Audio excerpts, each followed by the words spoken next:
Aspetta, va che questo... Aspetta. Vai, arriva il primo. Ma che gentaglia, oh. Diga del Vaionta. Eccomi qui, per la prima volta nella mia vita. Qui tutte le bandierine qua di tela con le vittime, vedi? Nicoli Amerigo 14 anni, Nicola Paolo 11 anni. Ti dico, mi è venuto un po' da piangere prima lì sulle gallerie, perché anche il paese che è stato spazzato via adesso c'è, però io ho visto anche il film che hanno fatto qualche anno fa e purtroppo poi in televisione non si è neanche più commemorato. Quest'anno sono 55 anni dalla tragedia e quel maledetto 63. Adesso fra un po' vado dalla diga che è più giù qua a mia sinistra e veramente no, io sono anche abbastanza sensibile su tante cose. Poi lì vedi c'è la guida che c'è anche scritto di qualcosa, adesso vado lì, faccio qualche foto. Poi qua purtroppo tutte le vittime, mamma mia, tutti i ragazzini, ragazzine, guarda. Marilina Serafini 10 anni,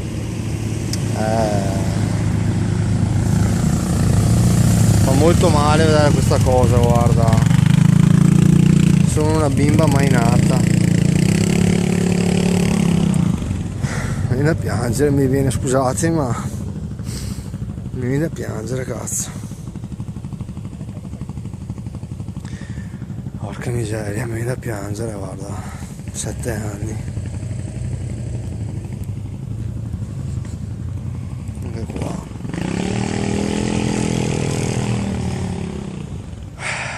Mamma mia, oh. Su queste cose veramente ci sto male. Venite, guarda, perché da storia fa sempre... Cosa sto dicendo? Guarda, venite perché oltre al bel posto qui sono sotto Pordenone e merita, perché per non dimenticare tutte le vittime, la tragedia che secondo me poteva essere evitata.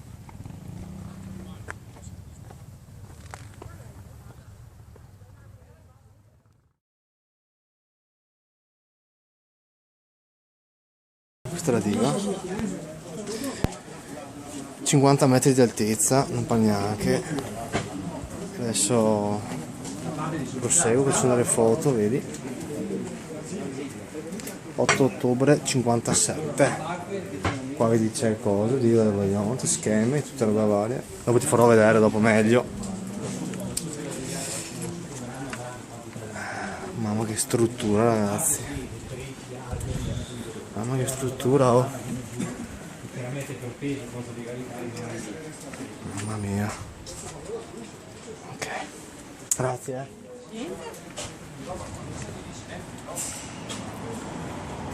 Guarda qua.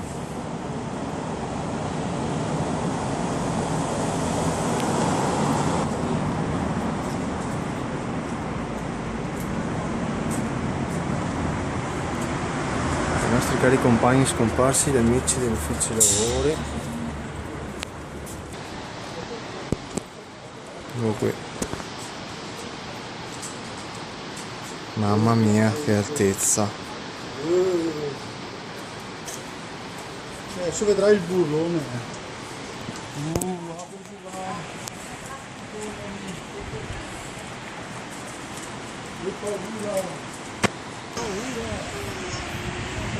Io di vertigini non ne soffro, per fortuna, mi piace anche andare in quota. Dopo. Però ragazzi, guardate qua che roba, oh. Qua se uno cade si sfracella, qua altro che. Mamma mia. Oh.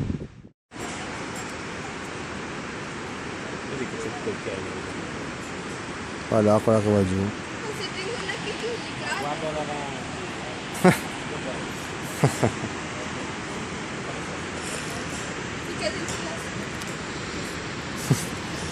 Ah sì, dai, vai.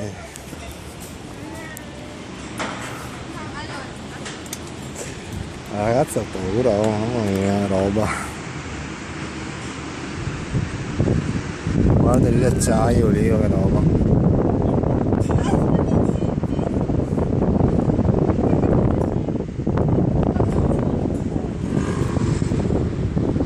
Miseria. Guarda.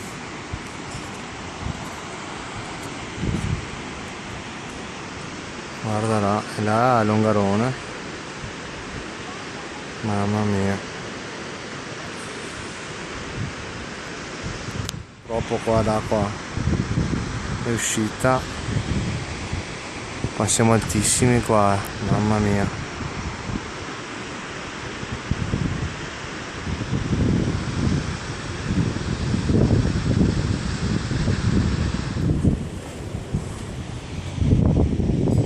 Dietro di me.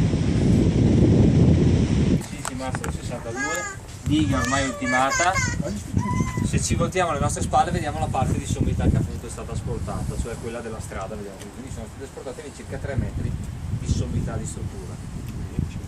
La diga come è stata costruita? È stata costruita interamente in calcestruzzo, non in cemento armato. Le armature che voi vedete, va bene, erano lisce, lisce dell'epoca, che facevano parte solamente della sommità della struttura degli ultimi 5 metri. Perché? Perché serviva a sorreggere la parte più debole, cioè quella della strada dei piloni. Ok? Quanto calcestruzzo è stato impiegato per la sua costruzione? Sono stati impiegati 360.000 metri cubi per la struttura, mentre quelle che vedete alle vostre spalle, con le gettate di cemento, con le colonne verticali, che cosa sono? Sono dei pulvini, sono delle iniezioni di cemento che sono state fatte all'interno delle spalle della montagna appunto per consolidarne, diciamo, la struttura. Perché? Perché la diga, per la sua peculiarità, tutta in curvatura, sta nell'appoggio contro le spalle della montagna. Okay? Quanto cemento c'è nelle spalle della montagna? Quanto cemento c'è nelle spalle della montagna? Ditemelo voi, più o meno? 50 metri. Di più. Ci sono 400.000 metri cubi, c'è più cemento all'interno delle spalle della montagna che nella struttura che la vediamo. Un po' difficile perché non faccia il muratore o costruisca dighe, però sono state fatte delle iniezioni all'interno delle spalle, perché la diga si appoggia letteralmente, quindi quando c'era l'acqua qui che esercitava la pressione, per assurdo la diga era ancora più compatta contro la struttura. Ok? Altra cosa che vediamo alle vostre spalle, cos'è che vediamo? Vediamo il cantiere degli operai della Sade, dove vedete quella piana lì, dove c'è la rete, lì c'era il cantiere degli operai della Sade, lo vediamo qui nella foto alle vostre spalle. Okay. Cosa vi ho detto? Che la Sade dice ai propri dipendenti: andate 50 metri più in alto a dormire su delle tende che li sarete in salvo. Però l'ho dato fatta a 100 metri, così riprendiamo tutti quanti i punti, facciamo un attimo di chiarezza. Cosa significa 100 metri? Arrivò fino al secondo costone di roccia alle vostre spalle. Se vedete quella gobba lì a sinistra di montagna, la vedete, andate su internet, cercate, scrivete disastro Vaillant, si vedono le immagini, vengono fatte il giorno successivo. Chi è che le fa per primo? Gli elicotteri giornalisti della RAI.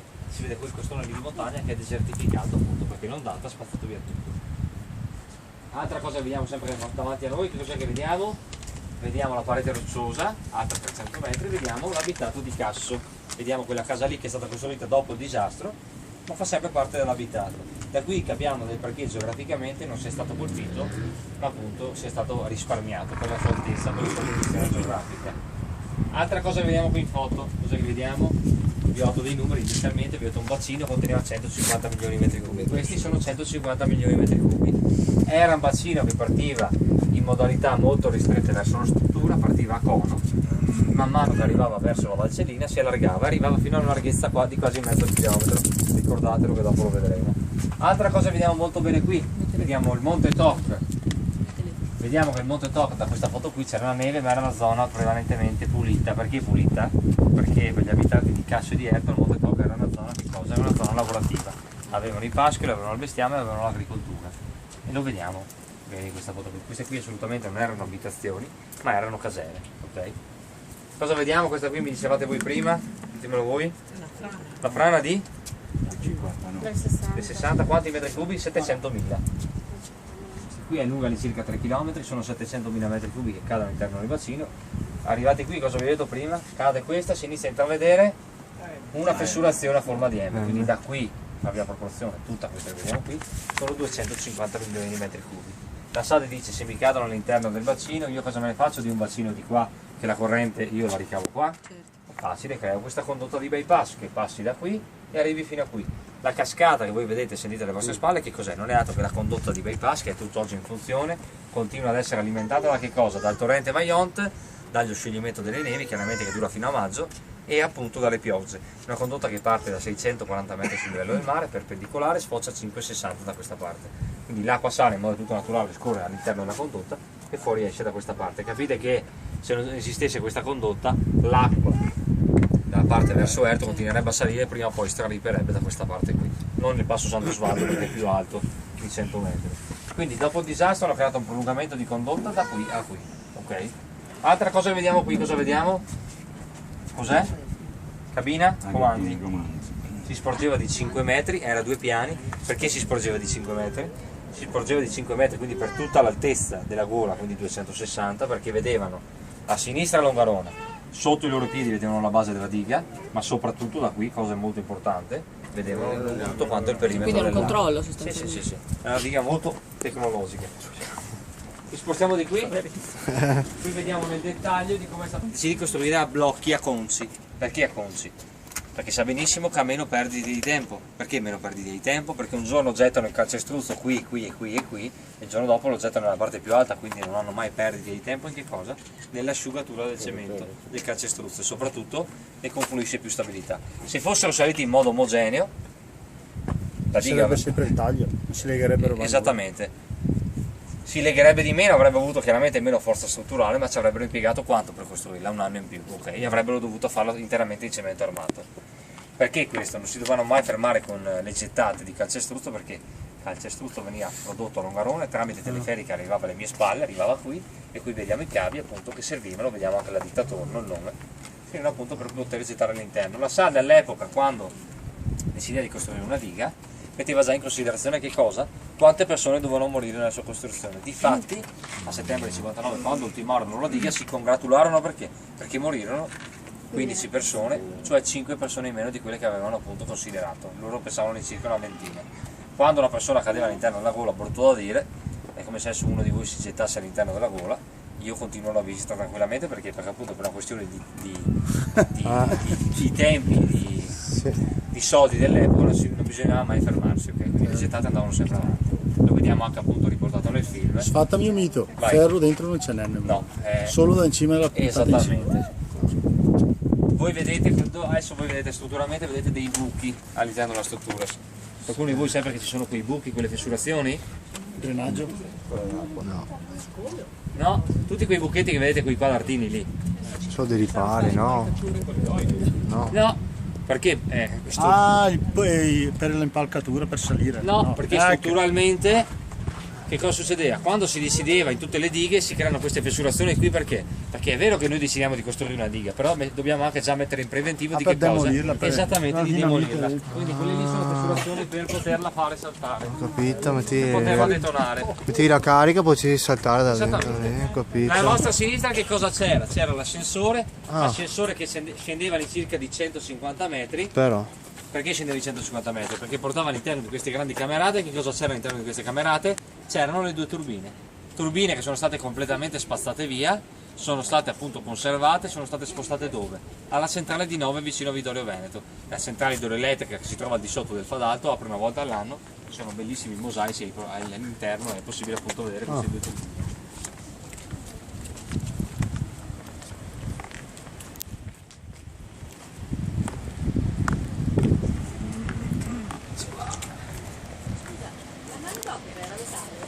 No, la ditta era attorno di Milano e la maggior parte no, perché non era, per una questione molto facile da intuire, le persone lavoravano senza impalcature, non erano persone qualunque, erano persone che comunque erano abituate a lavorare a un certo tipo di situazione anche di pericolo, perché erano persone che erano esposte. Sì, in parte è venuto qui dalla zona, ma mio nonno veniva su in moto, mi raccontava con la sua Morosetta che era mia nonna, e veniva qua, diceva chi non era mai stato al circo, veniva qui e vedevano questi operai che si arrampicavano senza corde. Sì, non era uno da tutti, credo. no. Io arrampico, ma non avrei coraggio di andare lì senza corde. Qui vediamo la foto della cabina comandi. Cabina comandi chiaramente una delle più tecnologiche all'avanguardia all'epoca. Lo riprendo, ve lo ripeto, vi ho detto da qui si sporgeva perché da qui aveva una visuale lungo tutto quanto il perimetro del lago. Abbiate un po' di immaginazione, quindi abbiamo visto la frana in due prospettive, l'abbiamo vista di fronte e la vediamo di là. Okay? Perché è stato creato questo monumento qui? Saliteci pure, l'unica cosa che ne rimane della cabina comandi sono queste piastrelle qui rosse tipiche degli anni 50 e anni 60. Salite pure? Quelle lì, quelle lì. Quelle lì? Sì. Anni 80, sì, colore marroncino. 50 anni 60. Sì, capo. In Grecia pure. Sì, esatto. Sì.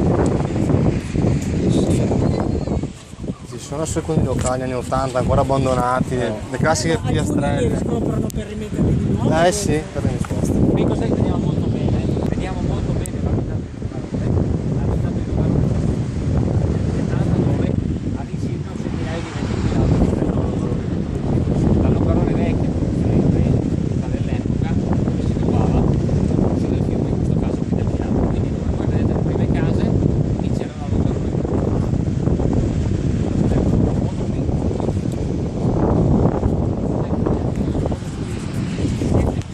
Spalle, è stata scattata all'incirca 10 anni fa, ci fa vedere la situazione appunto territoriale di com'è, paesaggistica, ma soprattutto cosa ci sta a indicare questa parte qui, vediamo qui sbiadita. Che è quella che non c'è più. Esattamente, ci fa vedere quanto grande era il bacino del Vajont, come vi ho detto lì prima, partiva molto ristretto, man mano che arrivava verso la Valcellina, vediamo qui, raggiungeva una larghezza di quasi mezzo chilometro, questa qui è un'altezza di 240 metri di invaso. Questo qui che cos'è? Non è altro che il paese di Erto, e come vi dicevo inizialmente non è stato colpito perché è protetto da una sporgenza rocciosa e da qui lo vediamo appunto, quindi l'onda farà questo effetto. Ok? Ma dove parte il canale di De Vio? Qua in cima? Parte da qua, questa postangra che noi vediamo qua, l'acqua che vediamo che fuoriesce in questo momento sembra molta, parliamo di 1-2 metri cubi al secondo, è poca. Ma la sporgenza non c'è più lì. È molta acqua, ma non è molta perché immaginate che quando appunto il bacino Vajont era pieno, qui c'erano 240 metri di altezza e decidevano di sfasare alla massima portata, quanta acqua fuoriusciva appunto dalle Per fortuna che avevano fatto il canale di scolo qui. sì, se no prima o poi doveva comunque costruirlo qualcuno, l'Enel in questo caso. Se volete vi do qualche informazione a livello processuale, se volete, se no vi lascio libero, ditemelo voi. Ok? Nel 1971 si tiene un processo all'Aquila, all'appello, perché all'Aquila? Perché avevano paura appunto che le persone, diciamo così, sopravvissuti, i cittadini, facessero delle ritorsioni a chi? Agli ingegneri e ai legali, ok? Quindi si viene spostato all'Aquila. In realtà le persone del luogo noleggiarono appunto una corriera, si fecero 24 ore di viaggio e arrivarono fino all'Aquila. Ok? E cosa succede?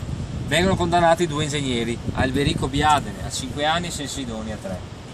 In realtà una volta entrati in carcere cosa faranno? Aiuteranno a spese loro appunto la ristrutturazione dello stesso, della biblioteca, e usciranno prima, 1 anno e mezzo, 8 mesi per buona condotta. Chiaramente essendo una struttura a scala gerarchica non ci fu un unico colpevole. Ricordiamo che uno degli ingegneri che non arrivò mai a processo, chi fu? Lo vediamo nel film, Mario Pancini, interpretato da Leo Gullotta, che si spara un colpo in testa 2 settimane prima del processo. La moglie dopo molti anni renderà pubblica appunto la lettera del marito, che scriverà in poche righe appunto il rimorso per le 2000 persone. Gli altri ideatori del progetto, ovvero Carlo Semesta e il geologo Giorgio Dal Piazzi, non arrivarono mai né a vedere il disastro e né tantomeno a processo. Perché? Perché morirono prima. Ok? Come vi dicevo, per barzelletta italiana, l'ingegnere diceva è palese, io ho costruito una diga perfetta, ok, lampante, è all'occhio di tutti quanti, la diga a retto, è colpa tua, geologo, che non sei stato in grado di fare che cosa? Di quantificarmi la frana inizialmente. Il geologo diceva sì, è colpa mia in parte, però è colpa tua ingegnere che hai fatto una diga perfetta. Ma perché è colpa tua? Perché le firme negli invasi e negli svasi li mettevi tu, infatti tutta la colpa che viene appunto rigettata sarà a livello ingegneristico. Per quanto riguarda tutta la serie di risarcimenti che verranno fatti nel corso degli anni, chi è che appunto risarcirà le vittime e i parenti? L'Enel e la Montedison, ok? L'Enel non ha pagato l'Enel effettivamente, ma paghiamo noi come contribuenti. Difatti sapete che quando tutti noi facciamo benzina, nelle accise appunto paghiamo ancora per il disastro Vajont, continueremo a pagarlo ancora per 30 anni. Quindi il disastro Vajont lo pagheremo alla fine per 100 anni, ok? Sì. No, ci tengo a precisarlo perché molti dicono pagato l'Enel non ha pagato niente effettivamente. Decisa anche della guerra dell'Eritrea, anche tutto. Sì, perché è una roba di 150 anni fa. Tutte le cose che succedono. Sì. Assolutamente. Un consiglio, se siete stati fin qui e avete sentito la spiegazione, un mio consiglio è di andare dove? di andare all'abitato di Casso alle mie spalle. Casso si trova a 1050 metri d'altezza. Cosa potete vedere a Casso? Potete vedere dei massi di sassi giganti che sono appunto piovuti lì la sera del 9 ottobre da dove? Dal Monte Toc. Sono stati lasciati lì appunto in memoria, fino lì sopra. Altra cosa potete vedere, vedete la frana e tutta quanta la sua estensione, quindi vedete tutti i 2,5 km di frana. Se volete avere, diciamo così, mi viene il termine, se volete avere diciamo, un racconto da una persona che l'ha vissuto, vi consiglio, c'è questa signora molto famosa, si chiama Natalina, la conosco molto bene. Ah, non Mauro Corona. No, è Corona. Natalina a casa sua si trovava, in quel momento lì si trovava a casa sua a Casso, appunto ha vissuto il disastro Vajont, si è salvata, si salverà anche suo figlio, i suoi figli, quindi sicuramente dal punto di vista emotivo vi può dare qualcosa che io non posso darvi. Lei quella sera lì chiude la porta di casa sua e vede il bacino del Vajont. Quella sera alle 22:39 sente appunto questo forte rumore, la mattina dopo vede chiaramente tutto quanto desertificato. Ovviamente io posso aver studiato quanto voglio, ma non potrò mai potervi... Lei l'ha visto proprio, beh, sì, una sicuramente l'ha vissuto. persona. Sì. Però inizialmente loro non si resero conto, non pensavano che fosse franato tutta quanta la montagna, pensavano si fosse verificato un piccolo smottamento, poi la mattina appunto si rendono conto effettivamente del...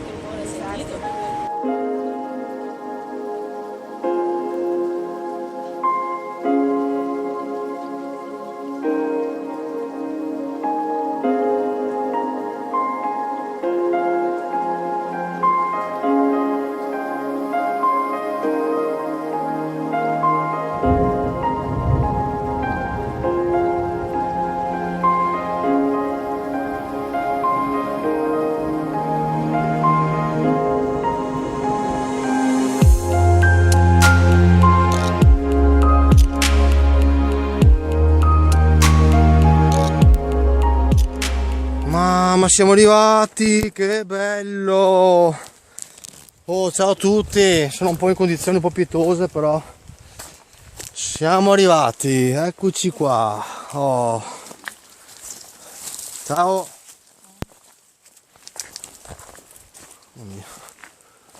Mamma mia, guarda lì.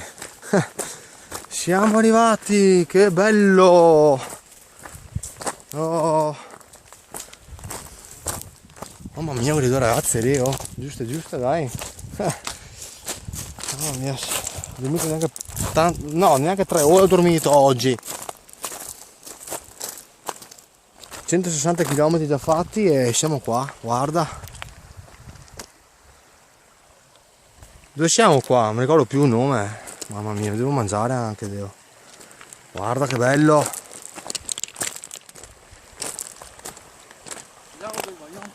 Lago del Vajont, eccolo qua, guarda. Guarda qua l'acqua. Siamo scesi dal sentiero lì.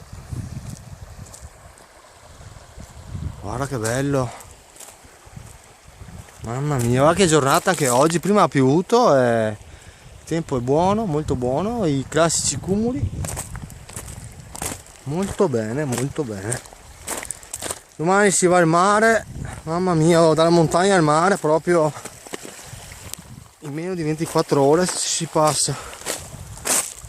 No, io mi metto anche nudo qua io veramente.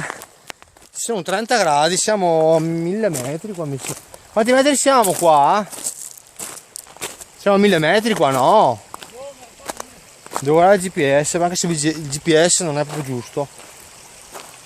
E caldo, vabbè, un po' sudato, ma comunque dopo per resto il caldo lo sopporto, quindi no, non c'è problema.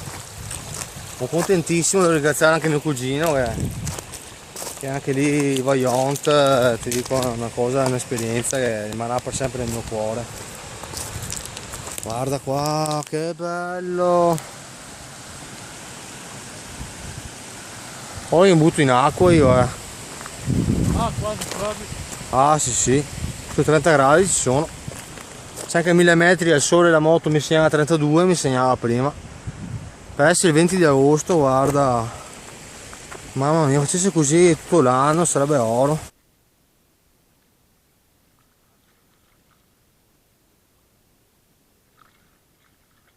Va giù bene qua, ragazzi. Ma fa caldo, No, vieni qua. Vieni qua che roba. Fa caldissima qua, vieni qua. No, i piedi qua cagna qua. Ma non è freddo, là è ghiacciata, qua no.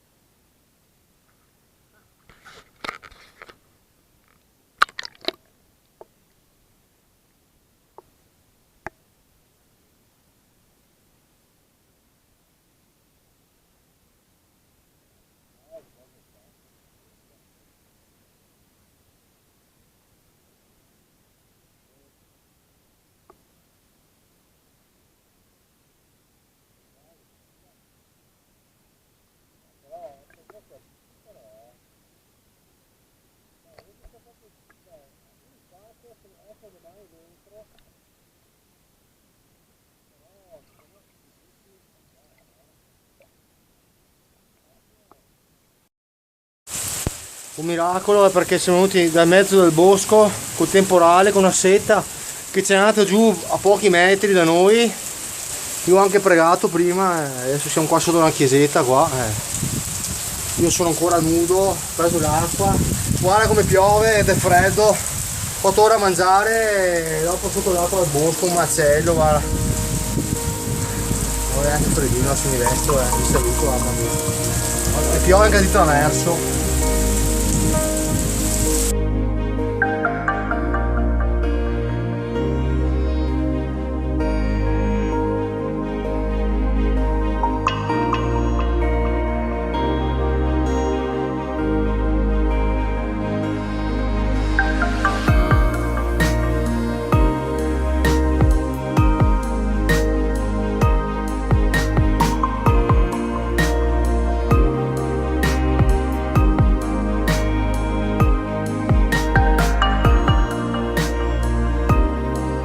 Saluti a tutti, ciao, alla prossima da Alberto Abbe, ciao!